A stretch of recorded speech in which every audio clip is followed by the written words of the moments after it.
Monsieur, bonjour. Monsieur Lester Ox, donc président de l'Association internationale de l'orientation scolaire et professionnelle. Monsieur Ox s'exprimera en anglais. Monsieur Ox est néo-zélandais. Il est président de l'association depuis 3 ans. Et nous le saluons ici et je lui laisse la parole dans cette introduction. Merci.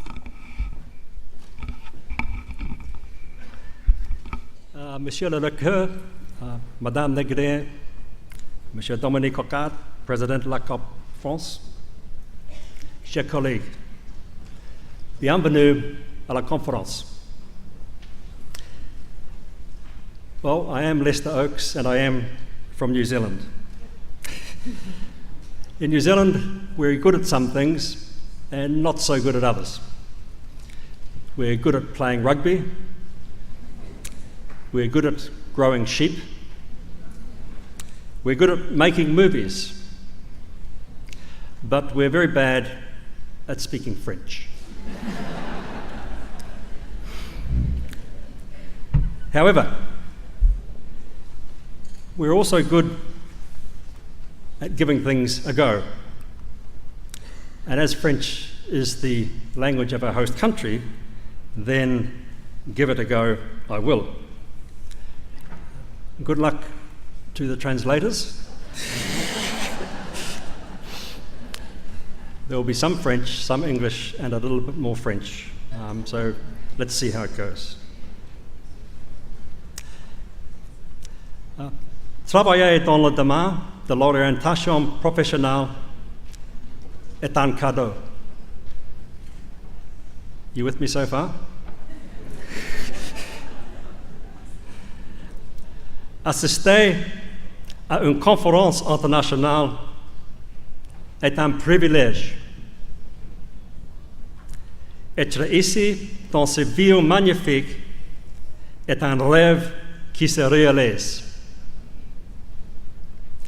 De la part de l'AEOSP, merci au comité pour avoir rendu possible cette conférence. Merci aux délégués d'être venus. Merci à la ville de Montpellier de nous avoir ouvert les portes.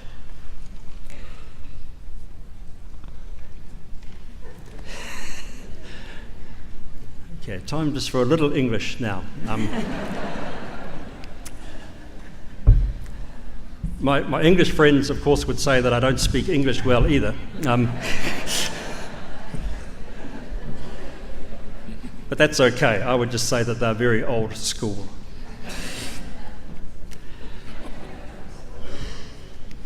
I'm not going to try and make any insightful comments about the theme of this conference, simply because we have keynote speakers and presenters who can do that much more ably than me. But what I do want to say is this, is that conferences such as these are at the heart of the organisation that I represent. The IAEVG represents over 20,000 career professionals in over 50 countries in the world. It seeks to support those in countries that are struggling to begin their career development journey, as well as to work alongside those such as France and other European countries who have very sophisticated and well-developed systems. So we play an important role in linking those who have and those who have not, and in bringing the international stage to national conferences such as this. What I do want to say is this, is that for all of the work that has been put in so far in bringing this conference to this point, it counts for nothing unless we make it work. This is no longer the conference of the organisers. It is the conference of the participants. I sometimes do some acting and singing, and on the night before a show opens, the director hands the show over to the cast. It's a very powerful moment. And in the same way here today, I see the organisers are handing this conference over to you. And I say to you because I don't say you as keynote speakers or you as presenters. I say you as every one of us here. Like in any performance, the people who perform in front of you will only give as good as they get from you as an audience. Just because they are accorded the privilege of speaking first or speaking through a microphone does not say that they have more or more important things to say than you. You have a voice and you must use it through this event because your voice will contribute to the discussion. The rector said in his speech, we need to work more together. I agree really strongly with this. I've been to too many conferences where people have been very quick to criticise colleagues who happen to be policy makers or practitioners or researchers or teachers because they seem to see things through different lenses. To that I say, get a life. We're all in this for one reason, to help the citizens of our nation make sound choices around leading useful lives and contributing to the economies of the countries in which we live. Okay, in conclusion, I will endeavour to finish as I started. Nous sommes venus de partout en France, de partout en Europe et du monde entier. Nous représentons plus de 45 pays ici aujourd'hui. Nous sommes venus pour écouter, pour contribuer et pour discuter et échanger. Nous sommes venus pour raviver notre passion pour notre travail. Mais plus important encore, nous sommes venus pour apprendre. Merci beaucoup.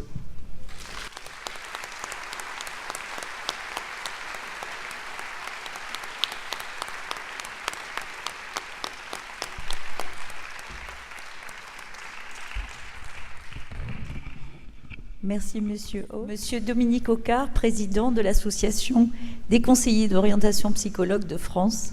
Merci. À vous. Monsieur le recteur, Madame la vice-présidente de région, cher Lester Oaks, chers collègues, chers amis, je suis tout à la fois très touché et très fier de participer à l'ouverture du Congrès international d'orientation de Montpellier, et c'est avec un grand bonheur et une grande joie que je vous souhaite la bienvenue à Montpellier, et particulièrement à tous les collègues qui sont venus de très loin. J'ai une petite pensée vis-à-vis de quelques collègues qui auraient sans doute bien voulu être là et qui, pour différentes raisons, ne peuvent pas être là. Je pense entre autres à quelques Africains qui devaient venir, mais qui, pour des raisons de visa, n'ont pas pu nous rejoindre, et bien évidemment, j'ai une pensée pour eux. En ces moments où nos centres, nos organismes vivent des situations qui ne sont pas toujours très faciles, en ce moment où nous avons parfois le sentiment d'être seuls et de ramer à contre-courant, il est plus que jamais nécessaire de faire vivre nos liens et nos solidarités. Et cette manifestation internationale est la parfaite illustration de ce que travailler ensemble signifie. Et je crois qu'effectivement, vous l'avez bien dit dans vos interventions. Nous sommes aujourd'hui plus de 800 participants, ou à peu près 800 participants, originaires de plus de 45 pays. Et j'imagine le travail colossal qu'au jour le jour, les équipes locales ont fourni pour faire de ce congrès un succès. Je suis là déjà depuis quelques jours et je puis vous dire que je suis bluffé par la façon dont les choses ont été remarquablement organisées. Et de ce point de vue-là, je remercie vivement les équipes locales qui ont participé à cette magnifique organisation. Et Suzanne Bultel, je te remercie beaucoup au nom de l'équipe que tu as pilotée.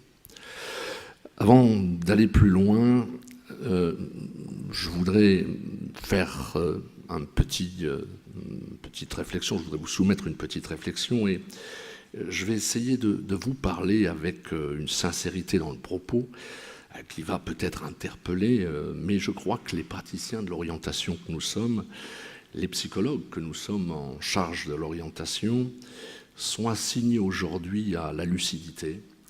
Et je voudrais modestement, dans cette courte allocution, vous faire partager ces quelques petites réflexions. Je le ferai à partir de 4 remarques très courtes, que je ne développerai pas, bien évidemment, mais qui vont peut-être donner quelques repères.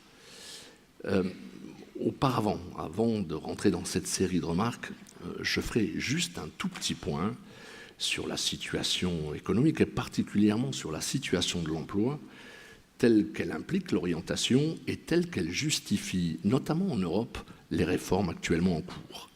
Je ne vous apprends rien, du point de vue de l'emploi, la situation n'est pas bonne. Je rappellerai juste ces quelques chiffres que vous connaissez tous. Rien qu'en Europe, il y a plus de 28 millions de chômeurs. Les jeunes, bien évidemment, payent un lourd tribut à la crise. En Espagne, imaginez, 55% des moins de 25 ans sont au chômage. La Grèce, l'Espagne, l'Italie, le Portugal sont redevenus des terres d'émigration. Des jeunes, notamment. Concernant la pauvreté, je vous donne là aussi un chiffre, 2,8 milliards au niveau mondial, 2,8 milliards de personnes sont, soit près de la moitié de la population mondiale, vivent avec moins de 2 $ par jour et 20% de la population mondiale détient 90% des richesses. J'arrêterai là avec les chiffres, simplement pour vous dire qu'on vit dans ce monde-là et c'est dans ce monde-là que se pose la question de l'orientation. D'où cette première remarque, j'en avais 4, première remarque qui sera courte. L'orientation, c'était vrai hier, ça l'est encore aujourd'hui, se restructure toujours dans les périodes de crise, dans les moments chauds de l'histoire des sociétés, particulièrement lorsque les mécanismes d'intégration sont en panne ou que la situation de l'emploi est telle qu'elle menace la cohésion sociale. Et il y a un sociologue que vous connaissez, en France, entre autres, qui s'appelle Vincent Merle, qui soutenait que, paradoxalement, l'orientation n'est jamais aussi nécessaire que dans les circonstances où elle est la plus inopérante. C'est-à-dire lorsque le déficit d'emploi laisse un grand nombre de jeunes sans perspective professionnelle solide ou avec des petits boulots qui ne leur permettent pas de construire dignement leur vie. C'est là toute l'ambiguïté d'une orientation qui, à défaut de pouvoir ouvrir sur des perspectives, ne serait plus que l'instrument d'une politique d'assistance auprès de certaines personnes fragilisées, une sorte d'aide sociale, en quelque sorte. Première remarque, donc l'ambiguïté de l'orientation. Deuxième remarque concerne la croyance très moderne selon laquelle une contribution efficace à la lutte contre l'exclusion, le chômage, la précarité serait une affaire de méthode, d'outils ou de bonne communication. On assiste, dans le champ de l'orientation, à l'émergence de dispositifs techniques, numériques, de plus en plus sophistiqués, et qui sont présentés comme autant de réponses possibles aux problèmes d'emploi et d'insertion. Accompagner, conseiller, c'est souvent aider Sisyphe à pousser le rocher, et si l'amélioration des techniques d'accompagnement est toujours souhaitable, bien évidemment, il ne s'agit pas de le contester, elle ne remplacera jamais la part proprement humaine du conseil telle que l'accomplissent au jour le jour les professionnels de l'orientation, et n'oublions jamais cela. Troisième remarque que je voudrais faire concerne la représentation économique sur laquelle fonctionne aujourd'hui l'orientation. Je ne suis pas un économiste et je vais être très prudent.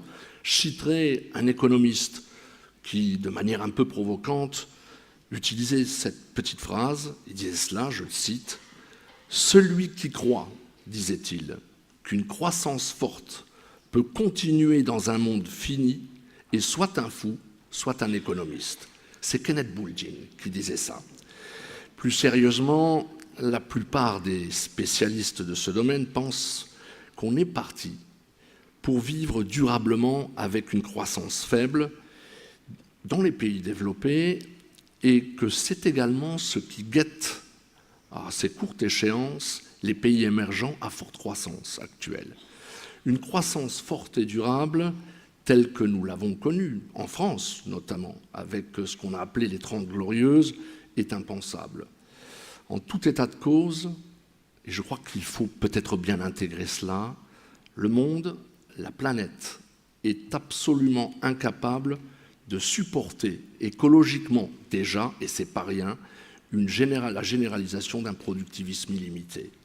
Cette prise de conscience, la crise, bizarrement, elle peut être salutaire en ceci, qu'elle va peut-être nous obliger à revoir la finalité des pratiques en orientation en ne les référant plus uniquement à un modèle économique tel qu'il aggrave les inégalités et tel qu'il implique de manière fort discutable la mise en œuvre de concepts comme ceux d'employabilité et de flexibilité dès l'école primaire, si j'en crois les termes d'un rapport publié par une commissaire européenne. Je crois que, en tant que praticien et théoricien de l'orientation, on ne peut pas éviter d'entreprendre une réflexion sur d'autres modèles de développement plus soucieux de l'homme et du bien commun. Et ceci pourrait peut-être nous amener à placer la problématique du lien social et du vivre ensemble à l'horizon du Conseil. Et donc je conclurai sur cette 4e remarque concernant le vivre ensemble. Comment faire vivre ? C'est une question, la solution, on ne l'a pas, mais je pense que cette question-là, elle va traverser probablement nos échanges. Comment faire vivre, au cœur même des pratiques d'orientation, des démarches qui, loin de former à la concurrence, loin de former à la compétition, préparent au vivre ensemble et valorisent les principes de coopération, de solidarité, pratiqués à travers des relations collectives plus égalitaires. Je note que depuis quelques années, les derniers congrès de l'ACOF portent sur cette thématique du vivre ensemble et que quelque part nous avons pris la mesure de ce que le lien social et le vivre ensemble signifient. Le problème, c'est de savoir comment on intègre ça dans les pratiques de conseil et dans une époque gestionnaire où l'individu hyper-individualisé est érigé en valeur suprême, au moment où un marché de l'épanouissement personnel se structure. N'est-il pas concevable, comme praticien de l'orientation, d'apporter à chacun, et ça a été dit, je crois, quelle que soit sa situation, quel que soit son quartier, son origine, ses difficultés, n'est-il pas concevable donc de lui apporter ce supplément d'humanité et d'intelligence qui l'aidera à grandir avec les autres et au milieu des autres?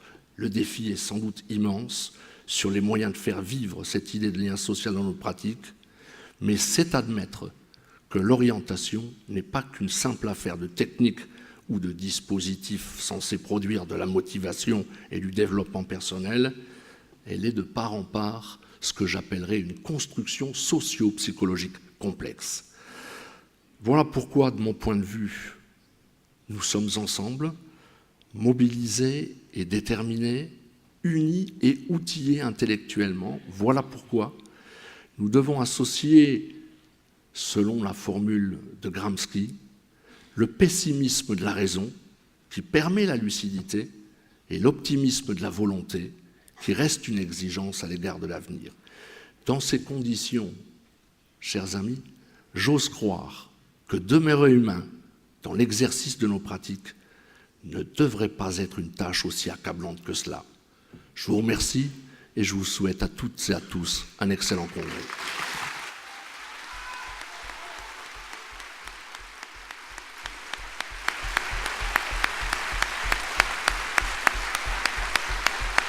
Je cède maintenant la parole à Jean-Luc Bernot, donc président du comité scientifique de ce congrès. Merci Suzanne, bienvenue à tous, et chers congressistes, chers collègues et chers amis.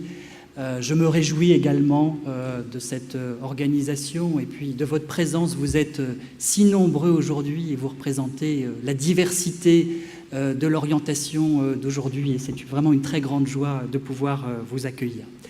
Alors je voudrais, au nom du comité scientifique, vous dire quelques mots sur l'esprit avec lequel nous avons travaillé pour préparer et construire ce programme scientifique.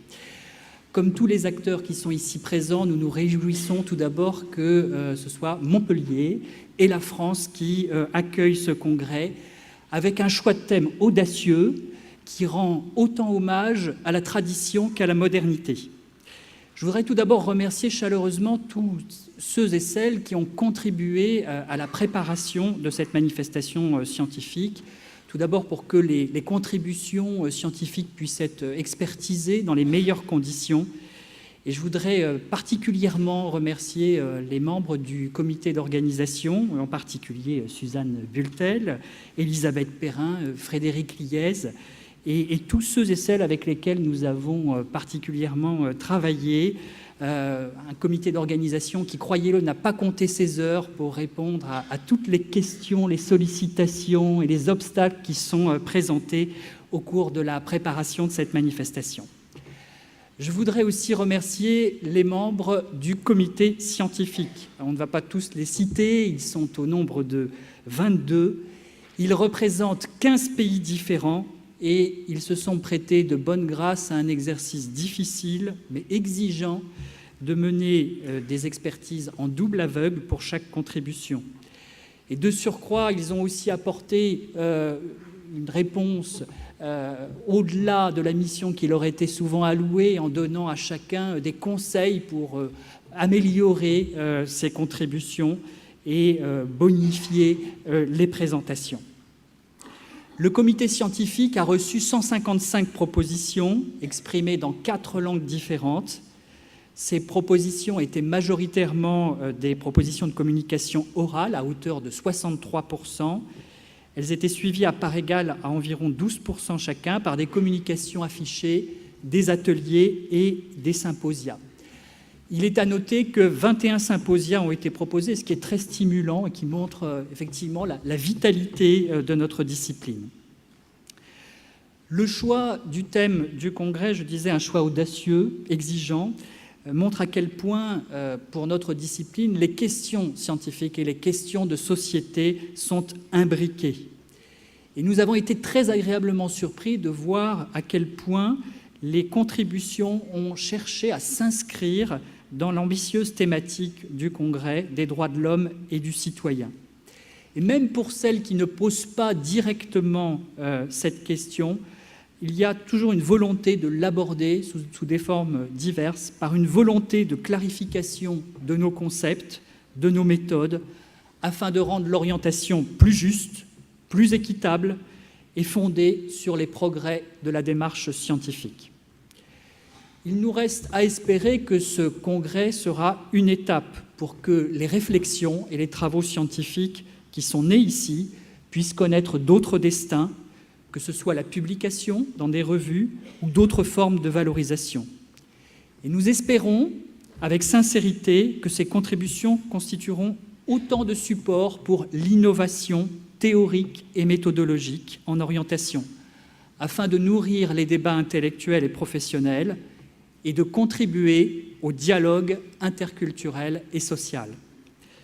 N'oublions jamais, comme l'écrivait Antoine de Saint-Exupéry dans Le Petit Prince, que l'essentiel est invisible pour les yeux. Et donc les débats et informations que nous allons partager dépassent éminemment les êtres que nous sommes. À toutes et à tous, je souhaite un lumineux congrès international de l'orientation.